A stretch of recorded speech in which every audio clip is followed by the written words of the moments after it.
السلام علیکم ورحمۃ اللہ وبرکاتہ۔ کیسے ہیں آپ سب؟ میں امید کرتی ہوں آپ ایمان اور صحت کی بہترین حالتوں میں ہوں گے انشاءاللہ۔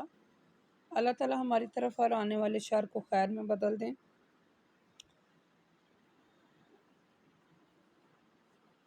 آج ہم انشاءاللہ تعالی سورۃ یونس شروع کریں گے اور الحمدللہ ہماری سورہ توبہ مکمل ہو گئی ہے۔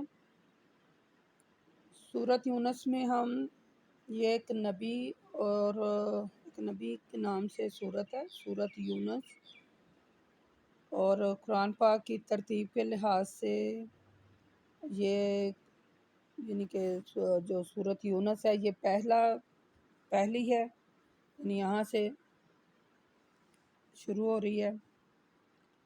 تو چلیں دیکھتے ہیں کہ اللہ تعالیٰ نے ہمارے لیے سورۃ یونس میں کیا حکم فرمایا ہے، کن کاموں کو کرنے کا حکم دیا ہے، کون سی ہمارے لیے خوشخبریاں ہیں اور کن کاموں سے ہمیں منع کیا گیا ہے۔ تو اس میں ہم مثلا دیکھتے ہیں کہ کیا کچھ ہمارے لیے اللہ تعالیٰ نے اس صورت میں ہمیں سمجھانے کی کوشش کی ہے۔ تو چلیں شروع کرتے ہیں ہم اپنا سبق۔ نحمد و نصلی علی رسولہ الکریم، اما بعد، فاعوذ باللہ السمیع العلیم من الشیطان الرجیم من ہمزہ ونفخہ ونفثہ، بسم اللہ الرحمن الرحیم۔ اللہم صلی علی محمد وعلی آل محمد کما صلیت علی ابراہیم وعلی آل ابراہیم انک حمید مجید۔ اللہم بارک علی محمد وعلی آل محمد کما بارکت علی ابراہیم وعلی آل ابراہیم انک حمید مجید۔ رب زدنی علما، رب زدنی علما، رب زدنی علما۔ اللہ تعالیٰ فرماتے ہیں سورۃ یونس میں، الف لام را تلک آیات الکتاب الحکیم، آکانا للناس عجبا ان اوحینا الی رجل منہم ان انذر الناس وبشر الذین آمنوا ان لهم قدم صدق عند ربهم قال الکافرون ان ھذا لسحر مبین۔ دیکھیں اس میں بھی اللہ تعالیٰ نے وہی حکم دیا کہ الف لام را یہ حکمت والی کتاب ہے، یعنی اللہ تعالیٰ کہہ رہے ہیں رسول صلی اللہ علیہ وسلم یہ حکمت والی کتاب کی آیتیں ہیں جو آپ کی طرف وحی کی جا رہی ہیں۔ لوگ اس بات پر تعجب ہے لوگوں کو کہ ہم نے انہی میں سے ایک شخص پر وحی بھیجی، اسے یعنی ہم نے انہی میں سے ایک شخص پر وحی بھیجی اور کہا کہ لوگوں کو ڈرائیں اور ایمان والوں کو خوشخبری سنائیں، ان کے لیے ان کے رب کے ہاں بڑے درجے ہیں۔ لیکن کافروں نے کہا یہ تو کھلا جادو ہے۔ یعنی الف لام را تلک آیات الکتاب الحکیم، یہ اے رسول یہ حکمت والی کتاب کی آیتیں ہیں، یعنی حکمت والی کتاب سے مراد قرآن پاک ہے۔ سورۃ آل عمران آیت نمبر 58 میں ہم نے پڑھا تھا نا، ذالک نتلو الیک من آیات والذکر الحکیم، یعنی اے رسول صلی اللہ علیہ وسلم یہ اللہ کی آیتیں ہیں اور حکمت سے بھرپور نصیحتیں ہیں جو ہم آپ کو پڑھ کر سنا رہے ہیں۔ ٹھیک ہے،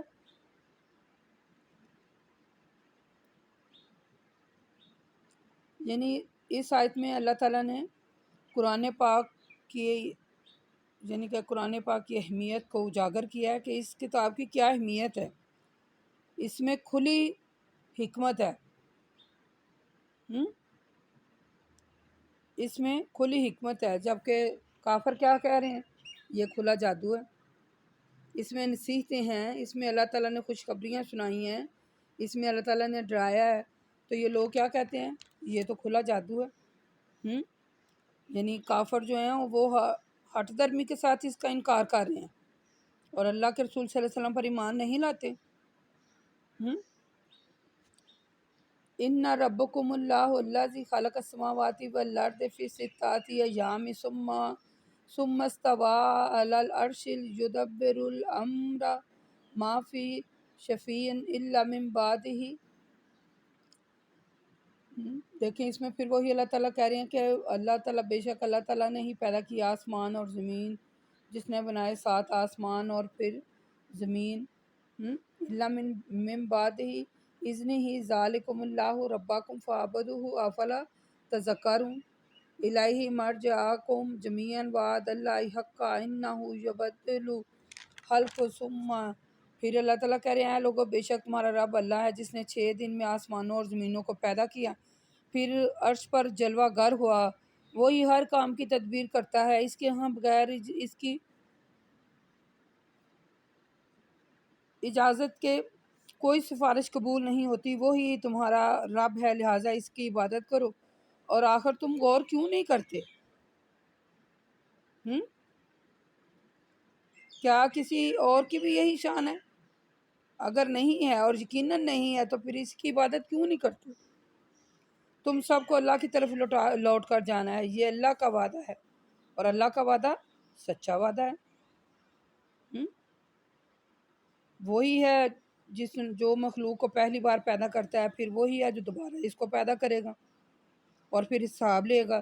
ایمان لانے والوں اور نیک عمل کرنے والوں کو انصاف کے ساتھ اجر اور ثواب دیا جائے گا، اور جو لوگ کافر ہیں ان کو ان کے کفر کی وجہ سے پینے کے لیے گرم پانی اور دردناک عذاب یعنی عذاب الیم دیا جائے گا جو لوگ کفر کرتے ہیں.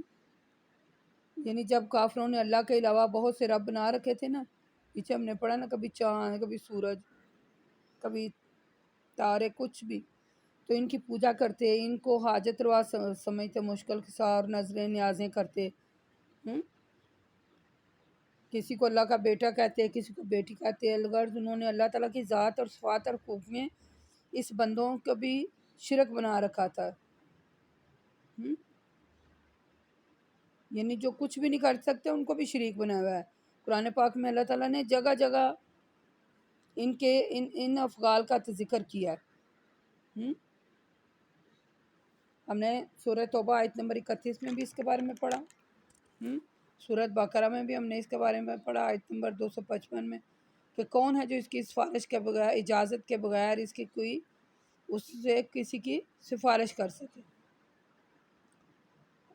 یعنی اللہ کہہ رہے ہیں اللہ تمہارا رب ہے، اسی کی عبادت کرو. آخر تم کیوں نہیں سمجھ رہے؟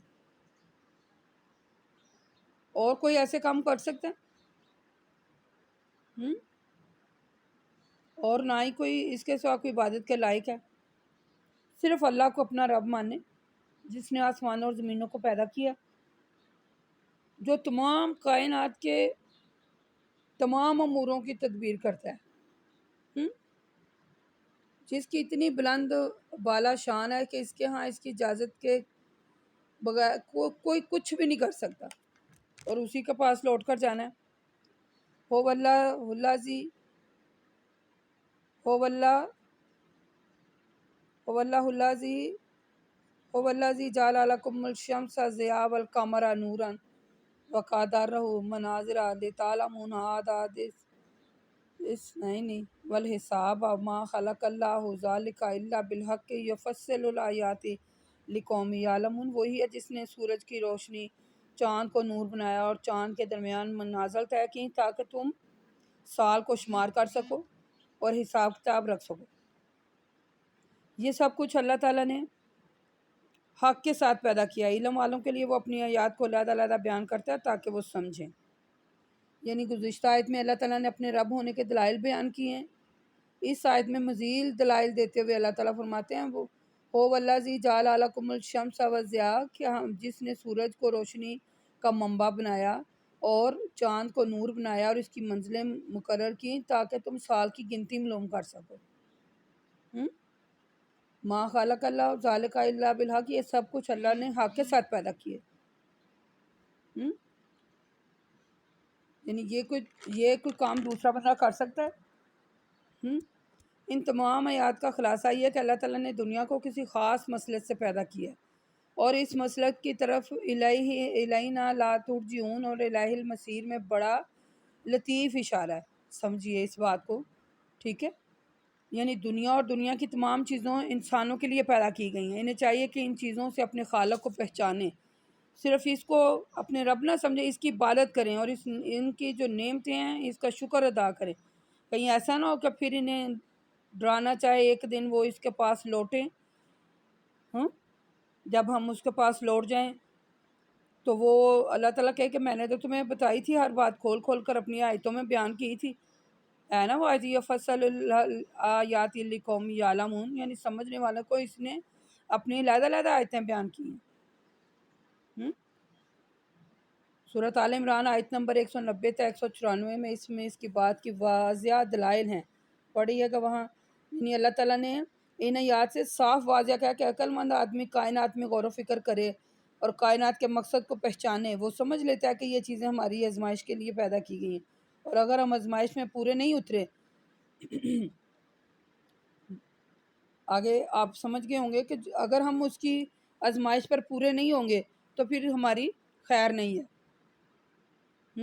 وہ دعائیں کرنے لگتا ہے، اللہ تعالیٰ سے مغفرت طلب کرتا ہے، اللہ تعالیٰ کے خوف سے خوب تر خوب سے، یعنی یہ لفظ میں بار بار اس لیے دہرا رہی ہوں کہ اللہ تعالیٰ کے خوف سے لرزنے بندہ لگ جائے.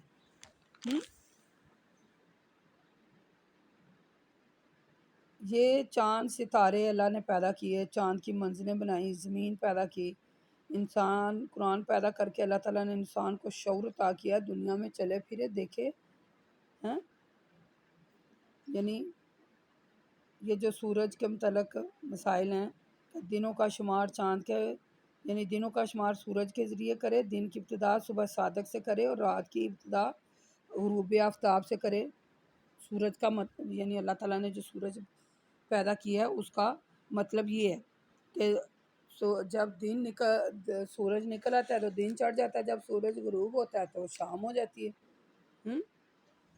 یعنی اور جب یہ چاند ہے تو یہ رمضان کی جب یہ آیتیں نازل ہوئی نا تو رمضان کی راتوں میں کھاتے پیتے تھے جب تک سفید دھاگا سیاہ دھاگے سے ممتاز نہیں ہو جاتا تھا. تو پھر اللہ کے رسول نے اپنے تکیے کے نیچے سے 2 ڈورے رکھ لیتا ہوں، ایک ڈورا سفید اور ایک ڈورا سیاہ، تاکہ میں رات کو دن سے پہچان سکوں، لیکن کچھ ظاہر نہیں ہوتا. رسول صلی اللہ علیہ وسلم فرمایا تمہارا تکیہ بہت چوڑا ہے، سفید اور سیاہ دھاگے سے تو رات کی سیاہی اور دن کی سفیدی مراد ہے. ٹھیک ہے. یہ جو سورج گرہن یہ لگتا ہے، چاند گرہن لگتا ہے، یہ اللہ تعالیٰ کی نشانیاں ہیں. یہ اللہ تعالیٰ کی نشانیاں ہیں. اور جب یہ سورج گرہن اور چاند گرہن لگے تو اللہ تعالیٰ نفل پڑھیں، طویل قیام کریں، طویل سجدے کریں. ٹھیک ہے. ہم نے سورۃ بقرہ میں اس کی تفصیل پڑھی تھی نا. تو پھر یعنی یہ چاند جو ہے یہ بتاتا ہے ہمیں مہینوں کی گنتی کے بارے میں. آگے اللہ کہتے ہیں ان فی اختلاف اللیل والنہار وما خلق اللہ فی السماوات والارض لآیات لقوم یتقون. بے شک رات اور دن کے ایک دوسرے کے پیچھے آنے جانے میں، آسمان اور زمین میں جو کچھ اللہ نے پیدا کیا ہے اس میں ڈرنے والوں کے لیے بڑی نشانی ہے. یعنی اس میں اپنے رب واحد ہونے کی نشانیوں کا ذکر کیا ہے اللہ تعالیٰ نے. یعنی جو کچھ آسمان میں پیدا کیا ہے اور زمین میں، اللہ تعالیٰ کہتے ہیں ڈرنے والوں کے لیے اللہ تعالیٰ کی قدرت کی نشانیاں اس میں کہ وہی نظام کو چلا رہے. اس کے علاوہ کون ہے جو اس نظام کو، دنیا کے نظام کو چلائے؟ ٹھیک ہے. آسمان اور زمین کی بادشاہت صرف اللہ کے لیے ہے. اس آیت سے تو مجھے یہ بھی معلوم ہو رہا ہے کہ ڈرتے وہی لوگ ہیں جو عقل مند ہیں. جن میں عقل اور شعور نہ ہو وہ ڈرتے نہیں ہیں اور اپنی آخرت خراب کرتے ہیں. ان الذین لا یرجون لقاء ورضوان بالحیات الدنیا. پھر اللہ کے کہہ رہے ہیں بے شک جن لوگوں کو ہم سے ملنے کی توقع نہیں ہے اور جو دنیا کی زندگی میں خوش اور مطمئن ہیں، اور وہ لوگ جو ہماری نشانیوں سے غفلت برت رہے ہیں، ایسے لوگوں کا ٹھکانہ اور ان کی بدعمالیوں کی وجہ سے دوزخ ہوگا. ٹھیک ہے. اور جو لوگ ایمان لائے اور نیک عمل کرتے رہے، ان کا رب ان کے ایمان لانے کی وجہ سے منزل مقصود تک پہنچائے گا. اور نیک عمل جو لوگ نیک عمل کرتے ہیں یعنی انہیں منزل مقصود کی طرف پہنچائے گا، جہاں نعمتوں کے باغ ہیں اور ان کے نیچے نہریں بہہ رہی ہیں۔ پھر ان باغوں میں ان کی پکار یہ ہوگی، سبحانک اللہم، سبحانک، یعنی اے اللہ تو پاک ہے۔ وہ آپس میں ان کا تحفہ سلام ہوگا، اور ان کی آخری پکار یہ ہوگی، الحمدللہ رب العالمین، سب تعریفیں اللہ کے لیے ہیں۔ یعنی گزشتہ آیت میں اللہ تعالیٰ نے ان نشانیوں کا ذکر کیا جن میں سے ہر ایک اس بات کی نشاندہی کرتی ہے کہ اللہ ہی رب ہے، دوسرا کوئی رب نہیں ہے۔ پھر اس آیت میں اللہ تعالیٰ فرماتے ہیں، الذین لا یرجون، بے شک جن لوگوں کو ہم سے ملنے کی توقع نہیں ہے اور جو دنیا کی زندگی میں خوش ہے، مطمئن ہے، تو وہ ہماری نشانیوں سے غافل ہے۔ تو پھر اس کے لیے کیا ہے؟ اور جو لوگ یعنی جو بندہ اللہ تعالیٰ کی نشانیوں کو دیکھ کر بھی غور و فکر نہیں کرتا تو ان کا ٹھکانہ دوزخ ہے۔ اور جو بندہ اللہ تعالیٰ سے ملاقات یعنی اصل قیامت اور اصل حساب کتاب سے انکار کرتا ہے تو پھر اس کے لیے دوزخ ہے۔ اور جو شخص یہ یقین کرتا ہے کہ جو کچھ بھی ہے اللہ ہی ہے، اس دنیا زندگی میں انسان دنیا میں بے شمار ایسی نشانی ہیں جس سے اللہ تعالیٰ کی وحدانیت کا پتہ چلتا ہے۔ اور پھر جو بندہ اللہ تعالیٰ کے حکم کے مطابق اپنی زندگی گزار کر جاتا ہے اور نیک عمل کرتا رہتا ہے تو پھر اللہ تعالیٰ کہتے ہیں میں اس کے ان اعمال کی بدولت اس کو منزل مقصود تک پہنچاؤں گا اور وہاں پہنچا دوں گا جہاں نعمتوں کے باغ ہیں جن کے نیچے نہریں بہہ رہی ہیں، جن کے نیچے نہریں بہہ رہی ہیں۔ پھر انہیں سلام بھیجوں گا تو وہ کیا کہیں گے؟ سبحانک اللہ، یعنی پھر اللہ تعالیٰ نے ایک دعا بتائی ہے نا، سبحانک اللہم، سبحانک اللہم۔ پھر وہ یہ دعا یعنی جب ان کو باغوں میں پہنچایا جائے گا تو ان کی یہ پکار ہوگی، سبحانک اللہم، کہ اللہ تو پاک ہے۔ اور آخر میں دعا یہ ہوگی، الحمدللہ رب العالمین، تمام تعریفیں جو ہیں وہ صرف اللہ رب العالمین کے لیے ہی ہیں۔ بات یہ ہے کہ اگر ہم اللہ تعالیٰ کی توحید پر ایمان لے آتے ہیں، نیک عمل کرتے رہتے ہیں تو آخر میں ہم یعنی ان نعمتوں کے باغ میں اللہ ہمیں رکھے گا جہاں کا اس نے وعدہ کیا ہے۔ اور اگر ہم اللہ تعالیٰ کی توحید پر ایمان نہیں رکھتے تو ہمارا ٹھکانہ کیا ہے؟ دوزخ۔ آگے اللہ کہتے ہیں، رسول صلی اللہ علیہ وسلم، جس طرح یہ لوگ خیر کی طلب میں جلدی کرتے ہیں اسی طرح اگر اللہ بھی ان کے بدعمالیوں کی سزا میں ان کی تباہی بربادی میں جلدی کرتا تو ان کی تو کبھی بھی یعنی ان کے فیصلہ نہ ہوتا۔ لیکن ہم تو ان لوگوں کو جن کو ہم سے ملاقات کی امید نہیں ہے ڈیل دے رہے ہیں، چھوڑ دیتے ہیں، پھر وہ اپنی سرکشی میں بھٹکے ہی رہتے ہیں۔ یعنی اللہ تعالیٰ کہتے ہیں کہ جس طرح خیر پانے میں جلدی کرتے ہیں تو اللہ تعالیٰ بھی اگر چاہے تو ان کی جو بدعمالیاں وہ جو غلط ملت کام کرتے ہیں تو ان کو بھی اسی وقت سزا دے دے، لیکن اللہ ایسے نہیں کرتا۔ اللہ تو بڑا بردبار ہے، بڑا حکیم ہے۔ اللہ تعالیٰ گناہ گاروں کو فوراً سزا نہیں دیتا بلکہ انہیں ڈھیل دیتا ہے۔ وہ اس ڈھیل کو یعنی کہ غنیمت سمجھیں، جو اللہ تعالیٰ نے انسان کو ڈھیل دی ہوئی ہے وہ اسے غنیمت سمجھیں اور توبہ کریں اور آئندہ نیک عمل کریں اور ایک ایمان لائے قیامت پر، تاکہ یعنی اللہ تعالیٰ سے بخشش کا طلبگار ہو۔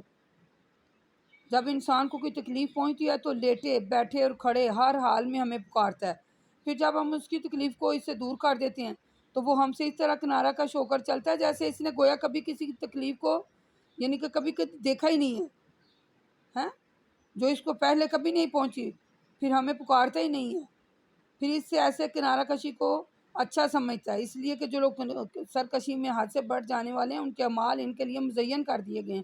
یعنی اللہ تعالیٰ فرماتا ہے، رسول صلی اللہ علیہ وسلم، جب انسان کو کوئی تکلیف پہنچتی ہے تو وہ لیٹے ہوئے بیٹھے ہوئے کھڑے ہوئے غرض کے ہر حال میں ہی ہمیں پکارتا ہے۔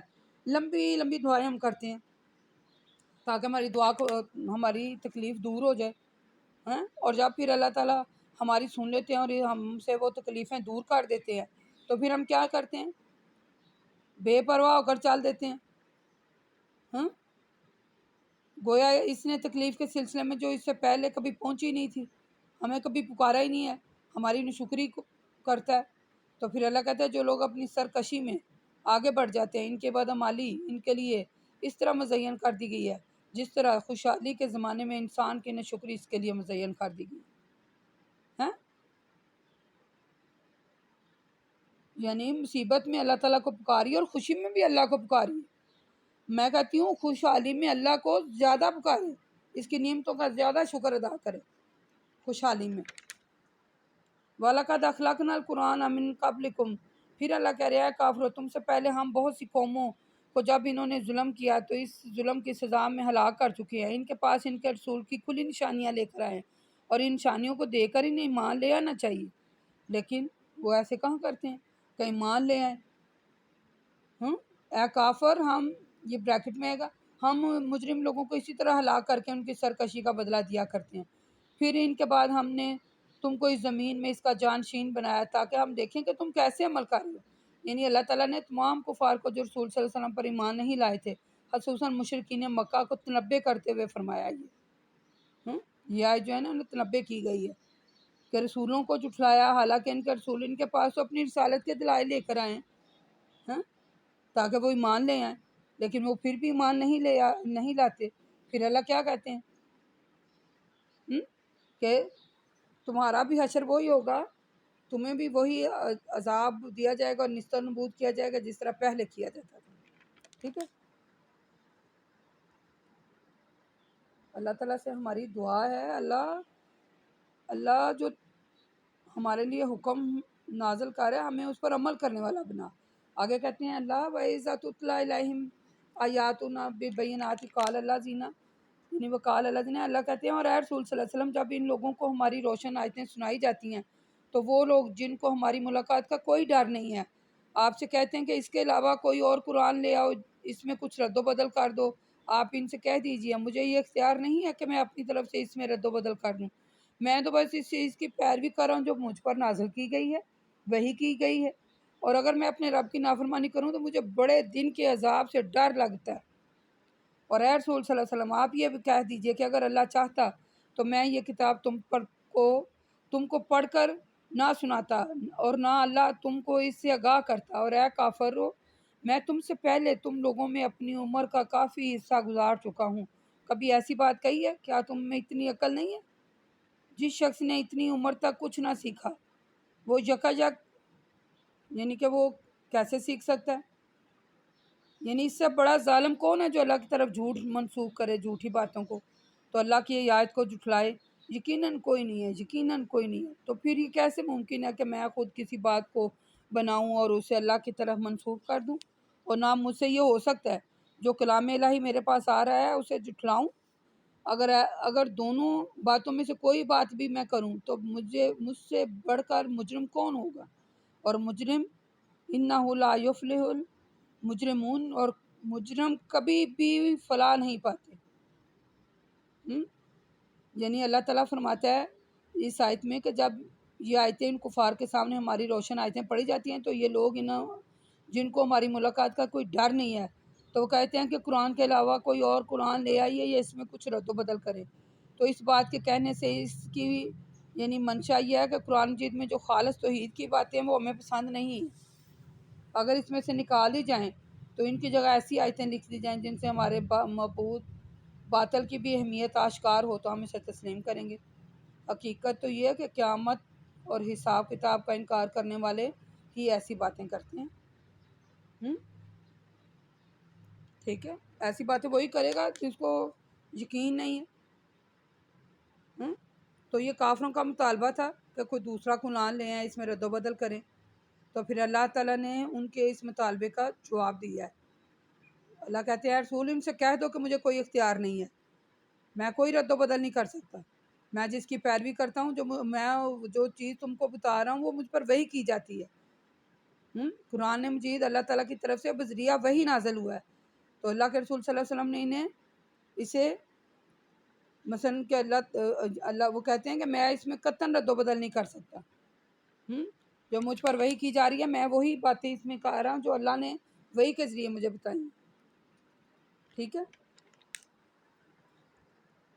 اللہ تعالیٰ کہتے ہیں اے رسول صلی اللہ علیہ وسلم یہ لوگ اللہ کے علاوہ ایسے لوگوں کی عبادت کرتے ہیں جو نہ ان کو نقصان پہنچا سکتے ہیں اور نہ فائدہ۔